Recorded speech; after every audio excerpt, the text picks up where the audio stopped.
Buenos días. Bueno, venimos estudiando Mateo, venimos en el capítulo 8 y arrancamos hablando hoy de un tema que tiene que ver con el costo del verdadero discipulado. ¿Ustedes saben qué significa ser discípulo? ¿Ser discípulo, saben qué significa? Yo no. Para ser discípulo de Cristo tiene un costo y eso es de lo que vamos a hablar en el pasaje de hoy. Vamos a leer Mateo capítulo 8, vamos a arrancar con el pasaje. Mateo capítulo 8, verso 18 al 22. Mateo capítulo 8, verso 18 al 22.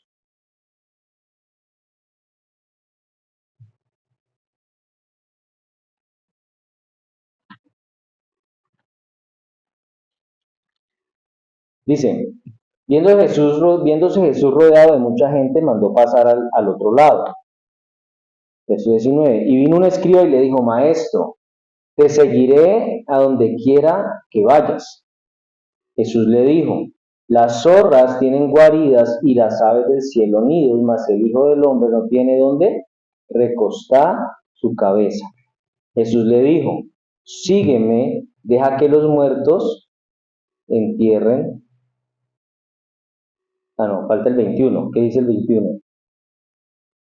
Otro de sus discípulos le dijo, Señor, permíteme que vaya primero y entierre a mi padre. Verso 22. Jesús le dijo, sígueme, deja que los muertos entierren a sus muertos. Antes de entrar en ese pasaje, yo estaba buscando una ilustración y había un joven que quería ser misionero, un joven cristiano, que su sueño era ser misionero en África. Entonces, durante muchos años, este joven ahorró lo que más pudo para que en el momento que él iba a hacer esa misión, tuviera los recursos, ¿no es cierto? Pero aparte del ahorro, vendió pertenencias, vendió el carro, vendió todo lo que tenía y se compró un pasaje, un tiquete de avión para ir a África, pero solo compró el tiquete de ida. Entonces alguien le dijo, venga, ¿y usted por qué no compró también el de regreso? ¿Qué tal que las cosas no salgan tan bien? ¿Qué tal que usted llegue allá y a los 8 días usted se dé cuenta que no es lo que usted esperaba y le toca devolverse?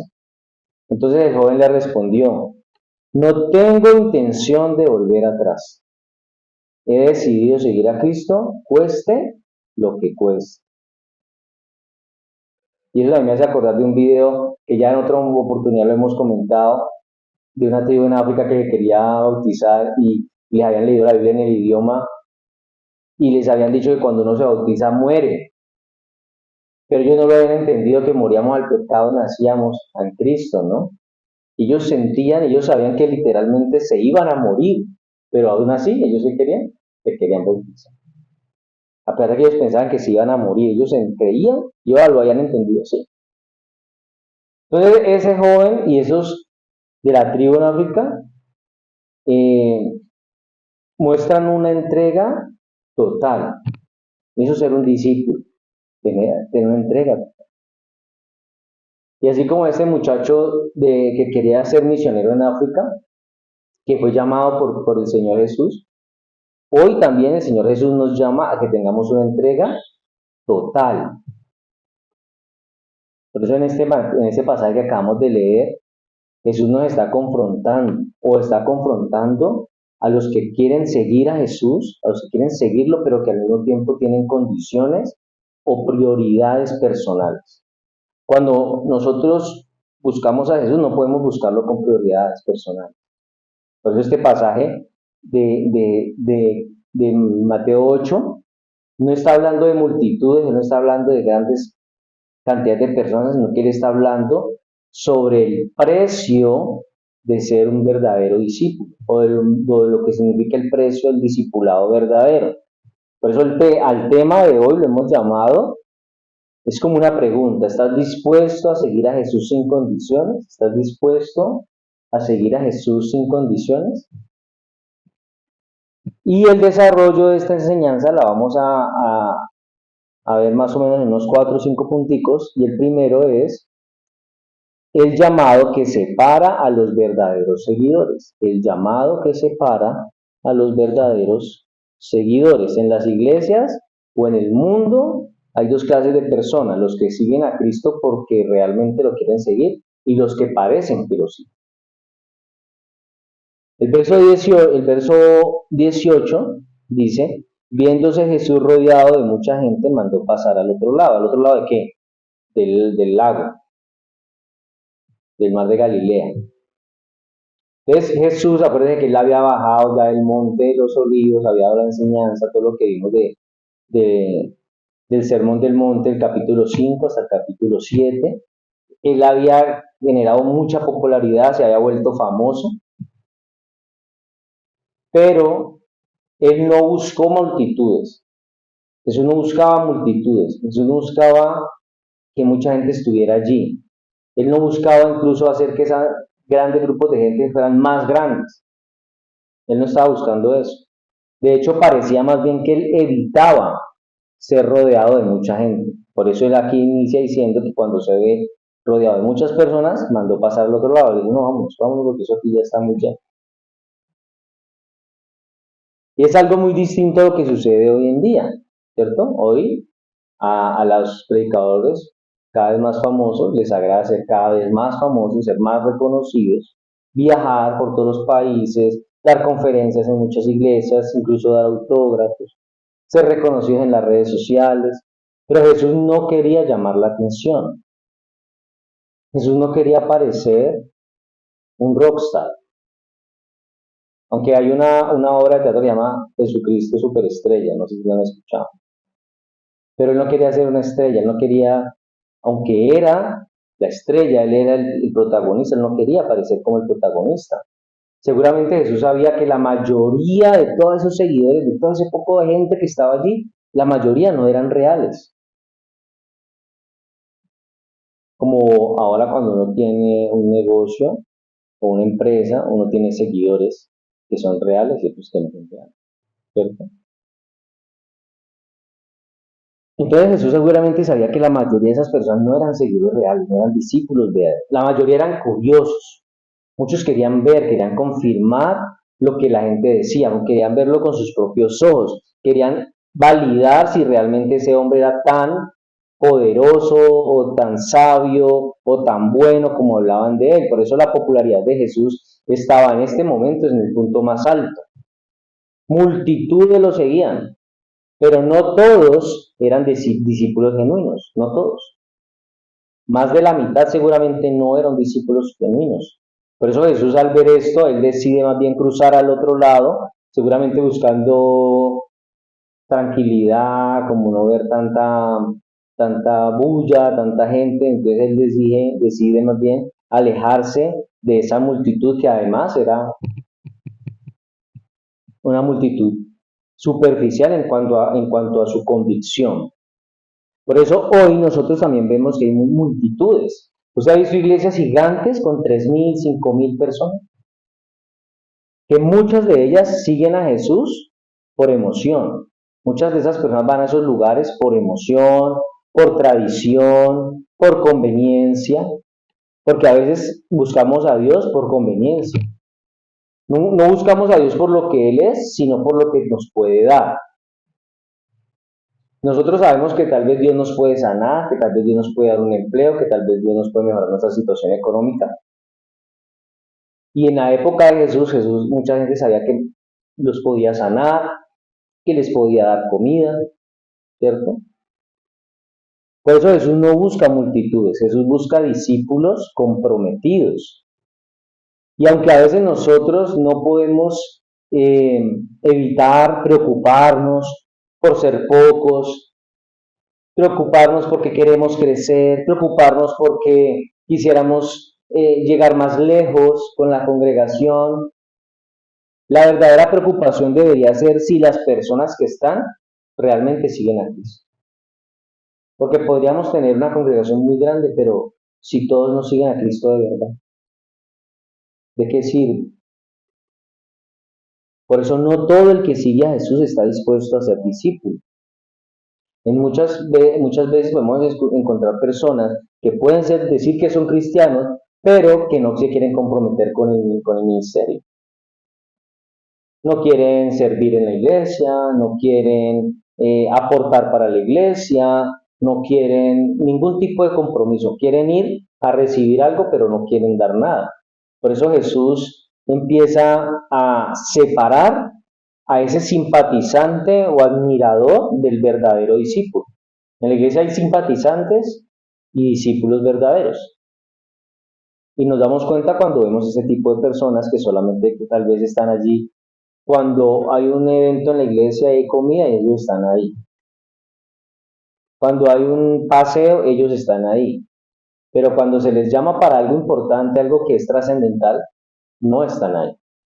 O cuando se les pide una ayuda, una colaboración, no están ahí. Entonces, ellos son simpatizantes, no son verdaderos discípulos. Segundo punto, el entusiasmo superficial del escriba, verso 19.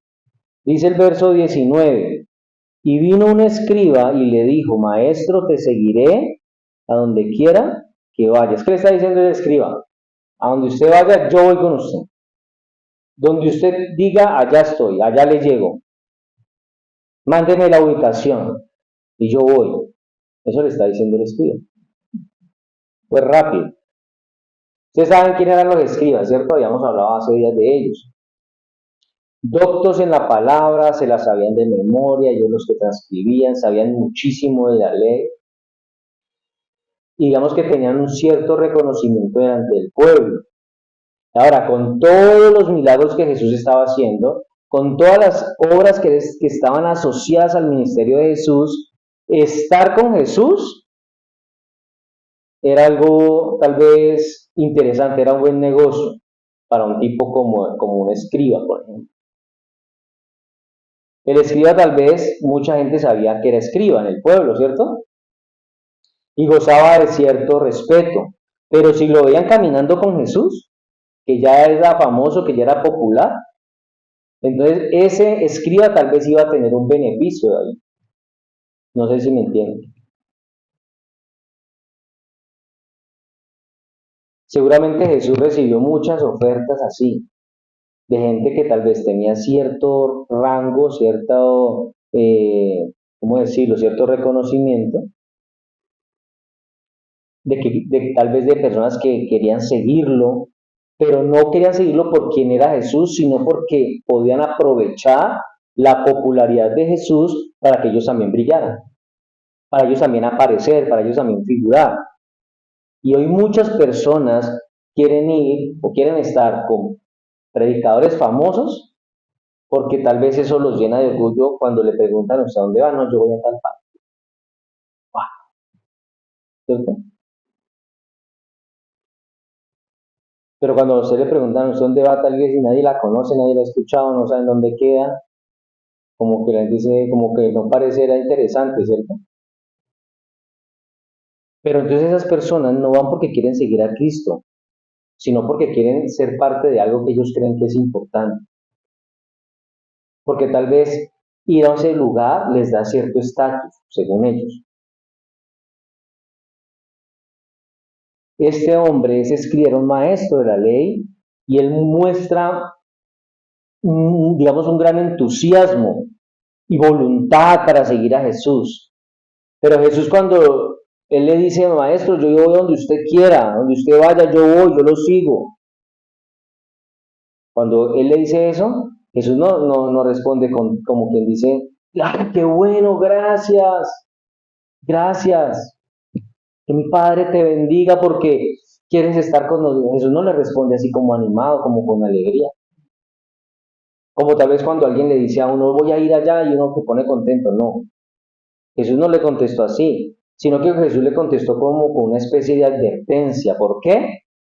Porque Jesús conocía el corazón de ese escriba.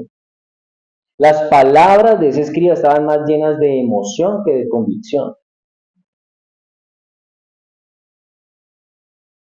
Entonces muchos dicen, voy a seguir a Jesús. Hay muchos que dicen, seguiré a Cristo.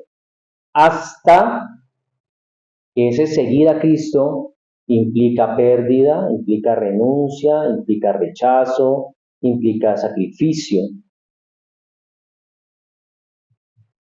Por eso el verdadero discipulado no se basa en emociones, sino en convicciones profundas. El verdadero cristiano, el verdadero creyente, basa su discipulado en una convicción profunda de lo que ha creído. Por eso, en un momento de entusiasmo, no es el mejor momento para yo decir que voy a seguir a Jesús, porque seguramente al otro día no quiero saber nada de eso. Y eso le pasa a muchas personas que van a esos eventos que se conocen como encuentros. El encuentro, vamos para el encuentro, vamos a llevar gente para el encuentro, vamos a una finca 3 días, o 4 días, 3 noches. Entonces la persona llega allá, el que de pronto tal vez va voluntariamente, porque muchos van obligados, a muchos los meten a la brava al bus para que vayan. Y esas personas tal vez tienen un entusiasmo que le dura los 3 días del encuentro. Pero cuando vuelven del encuentro, es más, muchos ya no quieren volver del encuentro, quieren quedar allá. Tienen techo, comida, ¿cierto? Desayuno rico, comida. No quieren volver a la realidad. Cuando vuelven a la casa se estrellan con esa realidad de las dificultades, de los problemas, de las situaciones. Y esas personas no estaban basando su cristianismo en una convicción profunda, sino en una emoción superficial. Por eso, después del encuentro, semanas después del bus lleno que se fue para la finca, por ahí 2 o 3 estarán todavía perseverando. La gran mayoría ya no los vuelven a ver. ¿Por qué? Porque ellos vivieron un entusiasmo momentáneo y no una convicción profunda. Entonces, seguir a Jesús implica que usted y yo tengamos una rendición total, una convicción profunda de querer hacerlo. Y es el Señor el que pone en nosotros el querer cómo hacer por su voluntad. No emoción. Tercero, Jesús desenmascara las falsas expectativas. Jesús desenmascara las falsas expectativas. Verso 20. Jesús le dijo, las zorras tienen guaridas y las aves de los cielos nidos. Pero el Hijo del Hombre no tiene dónde recostar su cabeza. Jesús no le está diciendo al escriba que no me siga. Él no le dijo, no me siga, no lo acepto en el grupo. No hay espacio para usted, ya estamos completos. Jesús no le dijo eso. Jesús no le dijo, no me puede seguir. Pero le dijo la verdad. Él le dijo una verdad sin filtros. Jesús dijo una verdad y no la quiso maquillar ni la quiso pintar, él no la quiso hacerla ver bonita o atractiva o glamorosa de lo que significa seguirlo a él. Jesús le dijo, o le dio más bien a entender que lo que pasaba al seguirlo era totalmente contrario a lo que tal vez el escriba pensaba. Por eso Jesús no quiso convencer a este hombre de seguirlo o de que seguirlo iba a ser algo entretenido. No, Jesús no hizo eso, porque ese es el error que nosotros cometemos hoy en día muchas veces. No, vaya a la iglesia, que allá soy chévere, allá somos super cool, somos chéveres. Bueno, no, somos chéveres, pero seguir a Cristo no es eso. Seguir a Cristo es todo lo opuesto a eso. Y por eso muchas iglesias hoy, en todo el mundo, utilizan técnicas que son contrarias o son totalmente distintas a las técnicas de Jesús. Jesús no le dijo al escriba, claro, hombre, ni tú no como usted que conozca la palabra, que conozca la ley, que la sepa, y estamos necesitando uno como usted, qué bueno que llegó. tenemos los martes esto, los miércoles hacemos esto, los jueves hacemos lo otro, el sábado tenemos culto de jóvenes, usted todavía se ve que es joven, usted puede participar, el domingo tenemos 3 reuniones. Eso no le sacó todo un programa de actividades de la iglesia y de cosas que parecieran muy entretenidas y chéveres de querer estar allá, no. Eso no utilizó eso, que son las técnicas que son usadas hoy en día por muchos en el círculo cristiano hoy en día. Jesús quería que este hombre supiera cómo era seguirlo realmente a Jesús. Por eso en el contexto inmediato de ese ministerio de Jesús, lo que dice no significa que Jesús estaba sin dinero. Cuando él dice, las zorras tienen, ¿qué? Guaridas y las aves del cielo no quiere decir que Jesús estuviera sin un peso, pelado, llevado el berraco, aguantando hambre. No, Jesús no estaba así, arrancado, pobre, llevado el berraco. No, Jesús no estaba así. Lo que quiere decir aquí es que tal vez él no tenía un hogar fijo. Por la naturaleza de su misión, por el ejercicio de su obra, de su ministerio, esa actividad lo mantenía en un constante movimiento. Jesús mantenía yendo aquí para allá, viajando, caminando, visitando pueblos, en aldeas, ¿cierto? Eso haría también que sus seguidores estuvieran en movimiento. Los cogió la noche en el desierto, entonces ahí armaron unas carpitas y se acostaron a dormir y pasaron la noche. Más o menos a eso es lo que se está refiriendo Jesús ahí. Tal vez muchos hogares como el de Pedro estuvieron abiertos para Jesús, pero Jesús no tenía uno propio. Tal vez él podía pasar la noche en cualquier casa, en cualquier parte, y le daban el desayuno, y le daban el almuerzo, y le daban la comida, pero no tenía uno propio. Él quería darle a entender al escriba que seguirlo a él no era hacer algo fácil, no era estar en una oficina con aire acondicionado el día del culto, no era estar en un movimiento trabajando, y eso no iba a ser fácil. Por eso en muchos círculos cristianos hoy en día se hacen promesas de prosperidad, de bienestar económico. Se le dice a la gente, si usted empieza a congregarse, a usted la vida le va, ya, se le va a poner súper chévere. El verdadero evangelio nunca nos va a decir a nosotros que nuestra vida se va a volver color de rosa.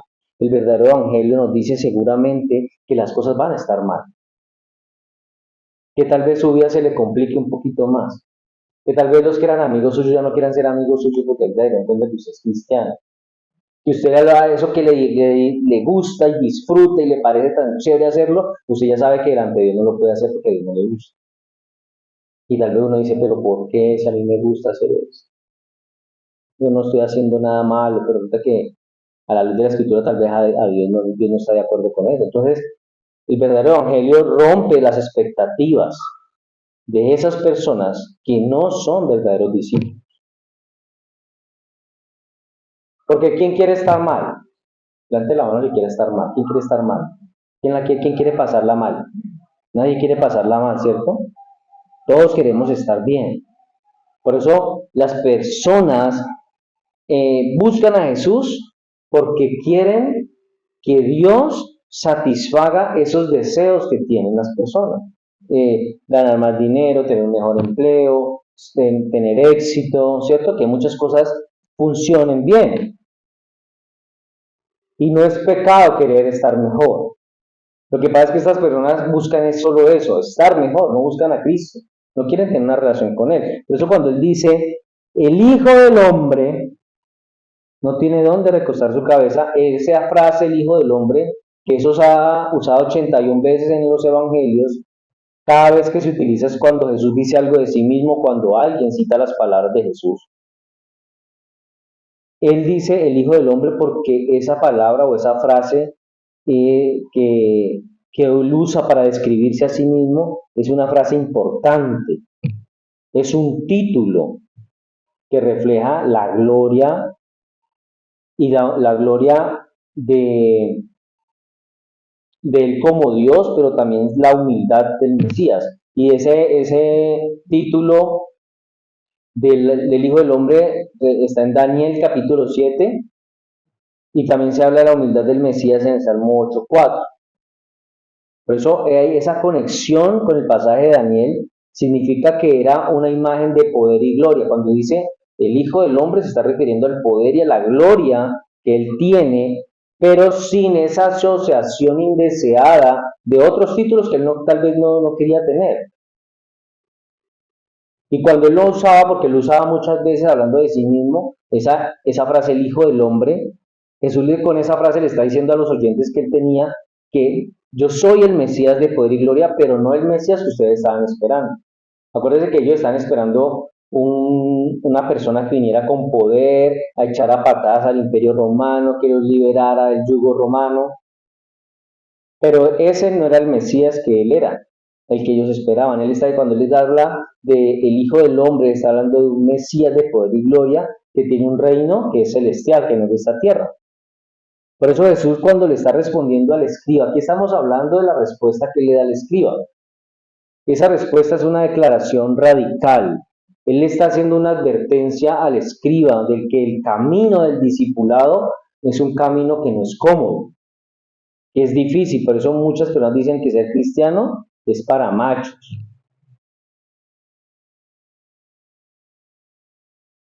Él está diciendo, el Hijo del Hombre, el Dios encarnado, el Mesías, vive sin seguridad, casi que sin estabilidad económica, sin nada de lo que terrenalmente hablando uno quiere tener. Entonces la pregunta es, ¿está dispuesto a vivir así? Es casi lo que le está queriendo decir al escriba. ¿Está dispuesto a vivir así? ¿Está dispuesto a que lo coja, a dormir donde le coja la noche, a comer donde le den comida? ¿Está dispuesto a vivir así?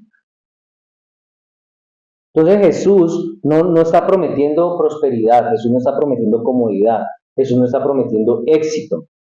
Jesús lo que está exigiendo de nosotros es renunciar a todo, está pidiendo entrega de todo lo que nosotros somos y está pidiendo dependencia de Dios.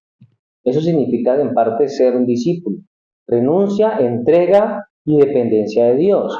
Pero esto en una cultura como la que nosotros vivimos, que valora por sobre todas las cosas la estabilidad, el confort, el bienestar, este mensaje pues es un poco contradictorio, no es atractivo. Este mensaje más bien lo que logra hacer es desanimar a esas personas que están buscando una solución rápida a sus problemas. Pero esa solución rápida ellos no quieren que conlleve compromiso. Ellos quieren que Dios les solucione el problema que tienen o le dé lo que les hace falta, pero que no se meta en la vida de ellos. Ellos lo que le están diciendo a Dios, Dios, ayúdame en esto, pero no te metas en el resto de mi vida porque el resto de mi vida la manejo yo. Entonces, seguir a Cristo significa renunciar a mis derechos, renunciar a mis comodidades, renunciar a mis expectativas humanas, renunciar a esos sueños y deseos. Implica dejar de pensar en eso que yo quiero o eso que yo deseo para empezar a pensar en qué es lo que Dios quiere y espera de mí. Y cuando yo empiezo a pensar y a preocuparme por saber qué es lo que Dios quiere o espera de mí, entonces yo empiezo a actuar en consecuencia de lo que entiendo es la voluntad de Dios. Por eso muchas personas, cuando llegan a los caminos de Cristo, se vuelven atrás, renuncian, tiran la toalla, porque dicen, no, yo no quiero, no, esto es muy difícil, esto es muy difícil. No, yo no puedo dejar lo que estoy haciendo porque a mí me encanta esto, cualquier cosa que sea. Eso es hacer un sacrificio vivo. Cuarto, el discípulo con prioridades divididas. El discípulo con prioridades divididas, verso 21. Dice, otro de sus discípulos le dijo, Señor, ¿qué? Permíteme que vaya primero, ¿y qué? y entierre a mi padre. Entonces uno dice, ¿cómo así? ¿Se le murió el papá? Este era otro de los discípulos de Jesús. Por eso dice otro de sus discípulos. Pero este no siguió a Jesús como debía hacerlo. No lo siguió como lo hicieron los 12.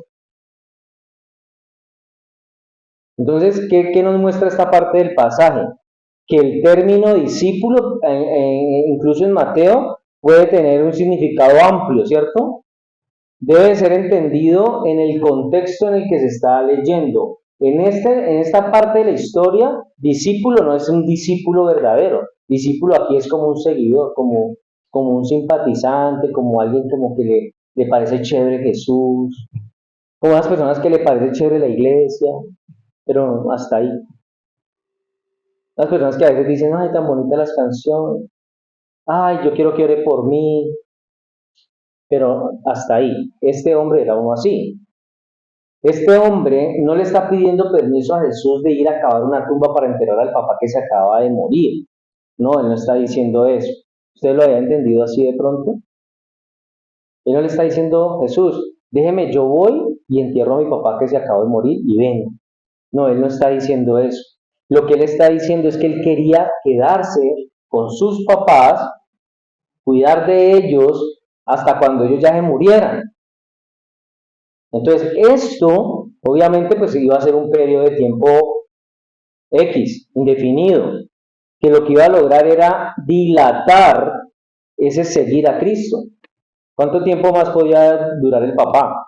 10 años, 15 años, 20 años, quién sabe. Entonces, el hombre quería seguir a Jesús, tal vez sí, pero no lo quería hacer en ese momento. ¿Sí? Él no lo quería hacer ahí, en ese momento. Él sabía que era bueno seguir a Jesús, él sabía que debía hacerlo, él sabía que era correcto seguir a Jesús, pero de alguna forma él pensó que había una razón eh, razonable para no hacerlo ahí, en ese momento. Por eso le dice, permíteme que vaya primero y entierre a mi padre. Esa razón de estar con su familia más bien, era lo que para él era más importante en ese momento, aunque seguir a Cristo era algo bueno. Si el escriba que primero le habló a Jesús fue rápido para ofrecerse, decir yo te sigo donde usted quiera, donde usted vaya, donde usted esté, este discípulo fue lento para cumplir el seguir a Jesús. Este hombre no está rechazando a Jesús, este hombre al contrario lo está aceptando en cierta forma, pero le pone condiciones. ¿Cuántas veces usted le ha puesto condiciones a Jesús para seguir? Él le dice, primero déjeme y voy y entierro a mis padres. Muchas personas hoy en día entienden, saben que seguir a Jesús es algo importante, saben que es algo bueno, pero definitivamente no lo van a hacer ahora. Tal vez nunca lo hagan. ¿Por qué? Porque tienen otras cosas para hacer, cosas más importantes, quieren disfrutar la vida, quieren ser exitosos, quieren buscar su realización personal, quieren divertirse, pero usted no puede seguir a Cristo y continuar con sus planes. Usted no puede hacer eso. Seguir a Cristo significa que yo dejo mis planes y empiezo a seguir a los planes de Él. Si en los planes de Él tal vez están los míos, algunas de esas cosas se van a hacer. Y eso es lo que a mucha gente no le gusta. Voy a seguir a Jesús, sí, yo voy a la iglesia, pero primero déjeme que voy a un viaje de vacaciones, por ahí me demoro como 2 meses, es un crucero, voy por el Mediterráneo, y eso es cuando venga el crucero, entonces hablamos. Eso es el lenguaje del compromiso dividido. Muchos tal vez quisieran seguir a Jesús, pero no quieren dejar sus propios planes de lado. No quieren dejar de hacer las cosas que ellos les gustan. Por eso el verdadero discípulo no pone condiciones. El verdadero discípulo obedece inmediatamente. ¿Qué le dijo Pedro a Jesús cuando Jesús le dijo, sígueme? ¿Él estaba trabajando o estaba rascando de la barriga? Estaba trabajando. Y él le dijo, Jesús, ¿dónde van? Dame 2 horitas, yo, o mañana le caigo a las 8 de la mañana que sí terminó de trabajar. No. Dice que a la misma hora salieron. Los discípulos, cuando Jesús les dijo, sígueme, dejaron inmediatamente lo que estaban haciendo y lo siguieron. Discípulos que tenían una obediencia inmediata. Por eso a veces muchas personas hoy las invitamos a la iglesia, por ejemplo, y sabemos que no son creyentes, sabemos que es difícil que lleguen a la iglesia, y tal vez tenemos miles de promesas de ellos que van a ir a la iglesia y nunca van, porque tienen algo más importante que hacer. Quinto, el llamado urgente e innegociable. El llamado urgente e innegociable, verso 22. Jesús le dijo, sígueme y deja que los muertos entierren a sus muertos. Entonces Jesús le está diciendo a este hombre que lo siga, pero ¿cuándo? Ya, ahora. Deje que los muertos entierren a sus muertos. Claramente Jesús le estableció a este hombre el principio de que las obligaciones familiares o cualquier otra obligación que una persona puede tener no puede ponerse por delante de seguir a Jesús. Es decir, no hay algo que usted pueda hacer que sea más importante que seguir a Jesús. Jesús debe ser lo primero. Jesús debe ser lo primero. Aquí vemos que Jesús no le daba miedo si lo que él iba a decir tal vez iba a desanimar a ese discípulo potencial. Como a uno a veces le puede dar miedo decirle algo a alguien, ¿no? Hoy en muchas iglesias no le hablan del pecado a la gente porque tal vez la gente se enoja y se va y no vuelve. O sea, a una persona le dicen, mira, es que lo que usted está haciendo está mal. Y a Cristo no le gusta, a Dios no le gusta. Entonces esa persona tal vez no quiera volver a la iglesia porque le dijeron eso. Jesús no le daba miedo desanimar a la gente. Él le dijo, mire, lo primero es seguirme a mí, deje que su familia ya haga lo que tenga que hacer. Muchas iglesias hoy, muchos cristianos hoy, les da miedo decirle la verdad a la gente, la verdad bíblica. Por eso Jesús estaba más interesado en la calidad que en la cantidad. En la calidad de discípulos que en la cantidad de discípulos. Riley dice, nada ha hecho más daño al cristianismo que la práctica de llenar las filas del ejército de Cristo con cada voluntario que está dispuesto a hacer una pequeña profesión y hablar con fluidez de la experiencia. Mucha gente que la llevan y abarrotan lugares con una cantidad de personas que van a estar ahí es prácticamente de paso. Y eso es lo que le ha hecho daño a la iglesia. Jesús además estaba siendo completamente honesto con este hombre. Por eso Jesús le dijo a él, o le dio a entender qué era lo que significaba seguirlo. Y él quería que la gente supiera desde el principio qué era lo que significaba seguir a Cristo.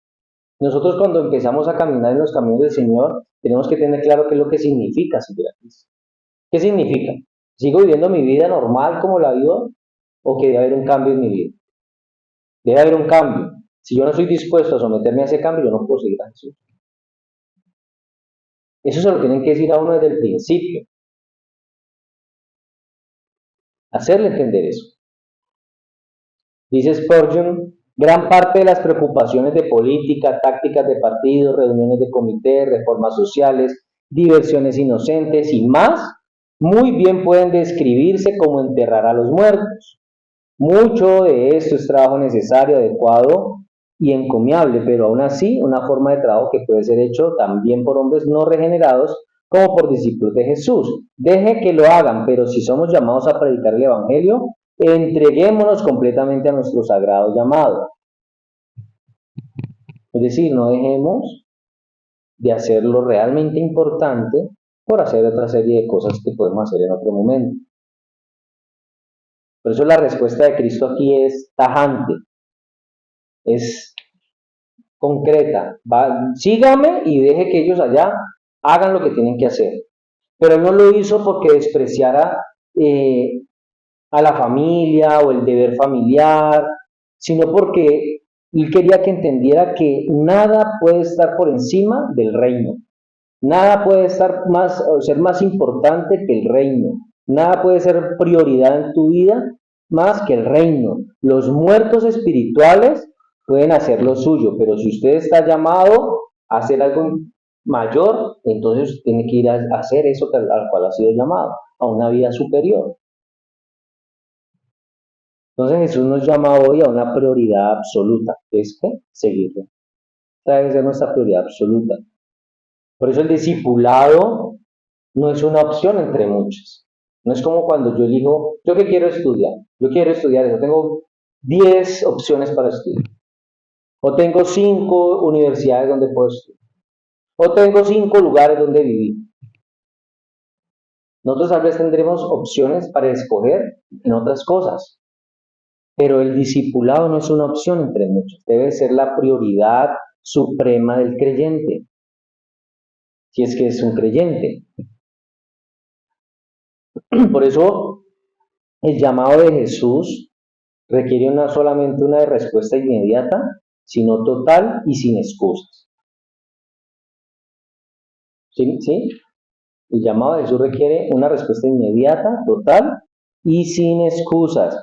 En conclusión, para ir terminando, no podemos ser ese tipo de cristianos que tienen condiciones para seguir a Jesús.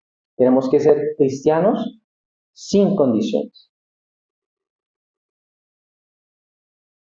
En 1519, Hernán Cortés, los que ya vieron sociales, ¿se acuerdan? Hernán Cortés, mandó a quemar todos sus barcos para que los hombres que habían llegado con él a América no tuvieran la posibilidad de volverse atrás. O sea, llegaron a hacer lo que tenían que hacer y de ahí no se iban hasta que lo hubieran hecho. Y por eso hizo quemar los barcos. Esa es la clase de compromiso que Jesús espera de nosotros. Él quiere que usted queme todos sus barcos de escape. Él quiere que usted no tenga condiciones. Él solamente quiere obediencia de parte nuestra. Por eso Mateo 8, 18 al 22 nos confronta con 3 preguntas importantes. ¿Estoy siguiendo a Jesús por emoción o por convicción? ¿Por qué lo estoy siguiendo? ¿He puesto condiciones a mi obediencia? Y tercero, ¿he hecho del reino la prioridad absoluta de mi vida? Esas 3 preguntas las tenemos que contestar. Y de acuerdo a la respuesta, evaluar qué vamos a hacer de ahora en adelante. Por eso aquí hay un llamado final. Que tengamos claro es, Jesús no nos está ofreciendo comodidad, no nos está ofreciendo casa, carro y beca, pero sí nos está ofreciendo una vida con un propósito eterno. Todo lo que usted quiera lograr en esta tierra, todo por lo que usted luche en esta tierra es pasajero. Va a durar el tiempo que usted vaya a estar ahí. Pero el propósito para el cual Jesús nos ha llamado es un propósito que es eterno. Por eso Jesús nos está llamando hoy a que lo sigamos, pero a que lo sigamos hoy, no mañana, no cuando tenga tiempo, no cuando ya haya conocido y me haya divertido lo suficiente, no cuando yo considere que ya es conveniente seguirlo, no, el llamado de Jesús es ya, es ahora. Él no está buscando multitudes superficiales, Él está buscando discípulos que estén dispuestos a renunciar a todo por amor a Él. ¿Usted está dispuesto a pagar ese precio? Ese precio pareciera alto. Dejar todo lo que a nosotros tal vez nos agrada para hacer lo que a Dios le agrada. Amén. Vamos a orar.